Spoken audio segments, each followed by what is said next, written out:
Hey guys, it's Tom. Today instead of telling you what a beautiful day it was in Connecticut, I thought I'd show you what a beautiful day it is in Connecticut. It's spectacular here today, and I wanted to talk today about mothers.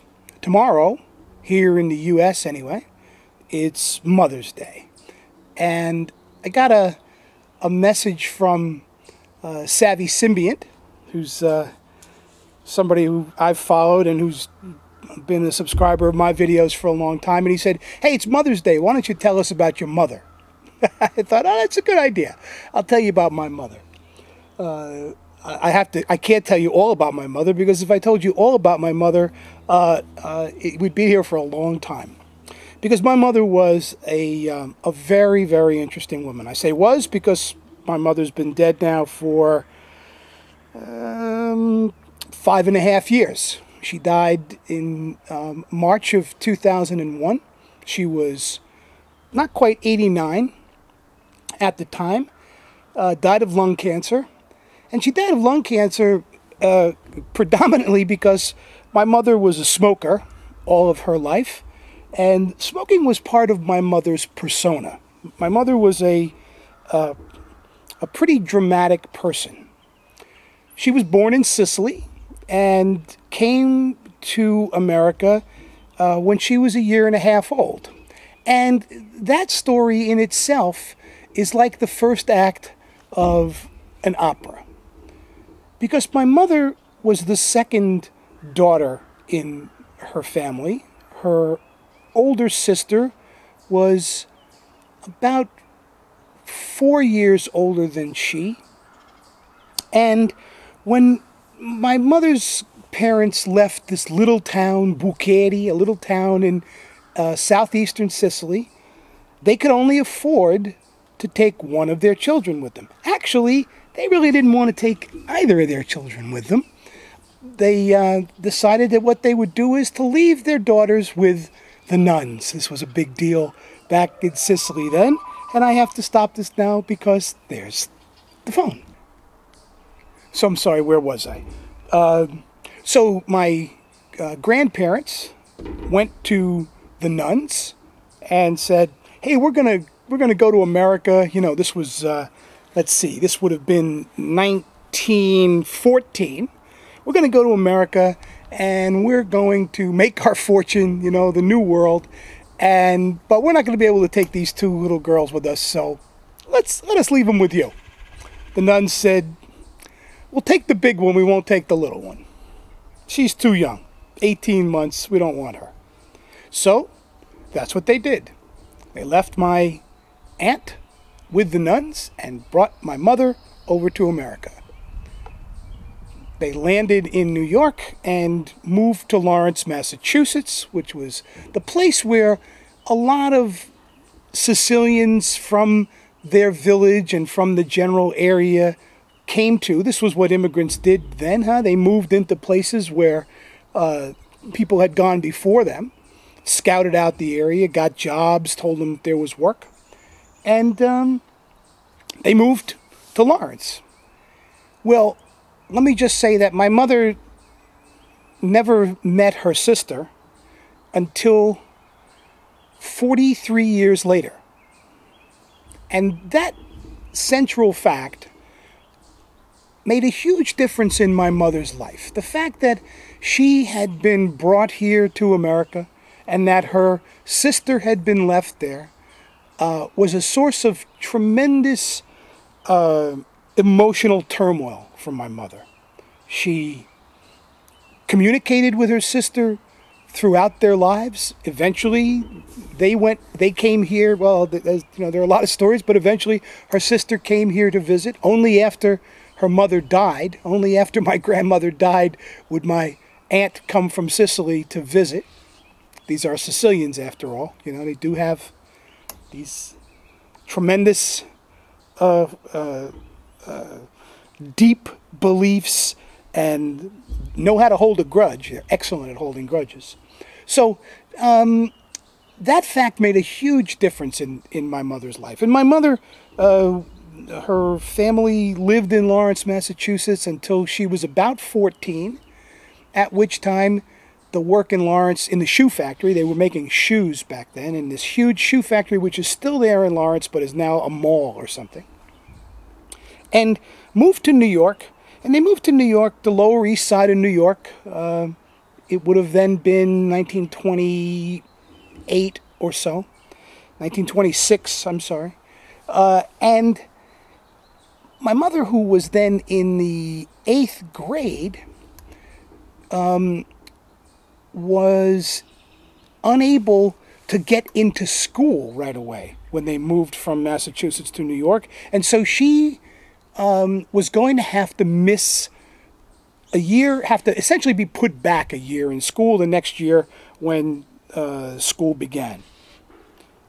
Very much in keeping with my mother's temperament, she said, there's no way I'm going to be put back in school. I'm going to quit rather than be put back in school. So this is what my mother did. She quit school in the 8th grade. And she went to work as a seamstress. And she worked as my mother worked as a seamstress all of her life. She was an extremely hardworking woman who went to work because she wanted her family to have more than my father's income was going to enable us to have. I'm the youngest of 3 children. My brother is 17 years older than me. My sister is 14 years older than me. And then, surprise, up pops the baby.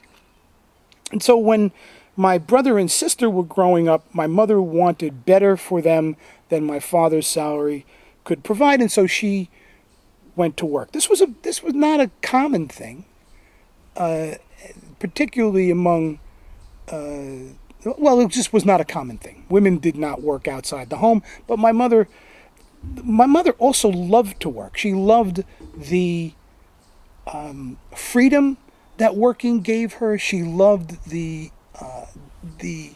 sense of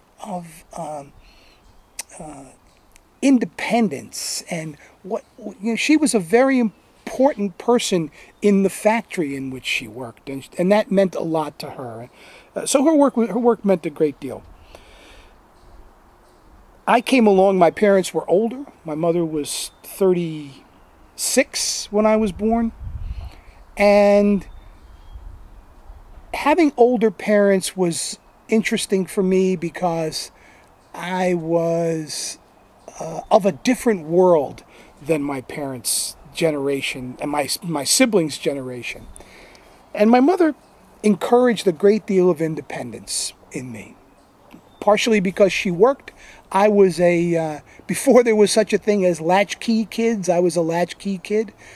I would, from the time I was in second grade, I would get up in the morning. My father was already gone. My father worked long hours. He was a hardworking person, good man, hardworking man.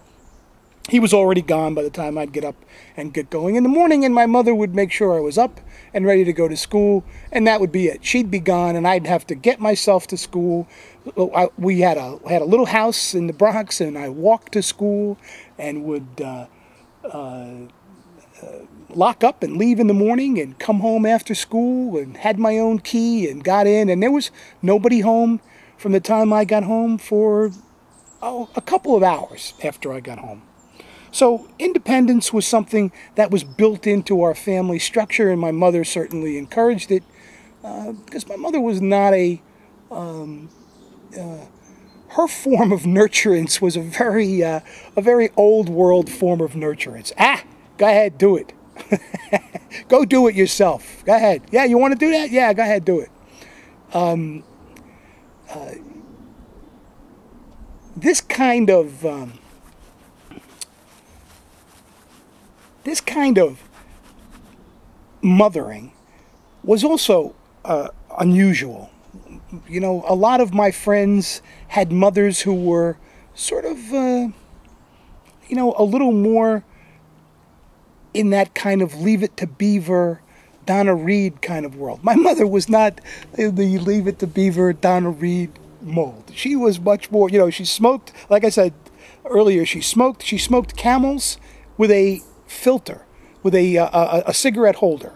kind of like Franklin Roosevelt. If you've ever seen Franklin D. Roosevelt's cigarette holder, my mother had one of those. She was a rather flamboyant person with that cigarette holder, and she was opinionated and intelligent. Although she didn't have an education, she was very well read, and always had an idea, always had a point of view about things. Encouraged education for me a great deal. Neither my brother nor my sister went to college. My brother didn't graduate from high school. He quit high school, went to work, and then joined the Army and went to fight in Korea. My sister did graduate from high school, and like all good Italian girls at the time, got married, went to work, and soon got married. So here I was coming along. I was this smart little kid, and I was the one who was very much, it was assumed that I was going to go to college from the very beginning, and my mother was very, very supportive of that. Of course, there are thousands and thousands of stories that I could tell about my mother, but the thing that I wanted to be sure that I got into this video is that my mother was one of these people who spent her whole life regretting things. She spent her whole life regretting that her sister that she did not have her sister. She spent her whole life regretting a very broken relationship with her mother. She spent her whole life regretting not getting an education. And that regret, which really followed her, stayed with her till the day she died, was one of the lessons that my mother taught me, which is don't regret. Don't regret the things that you can't do anything about. Do things about the things you can do things about. But if you spend your whole life regretting things you can't do anything about, you're going to torture yourself. And I watched my mother torture herself with those regrets forever. So not much more than that to say in this kind of a video.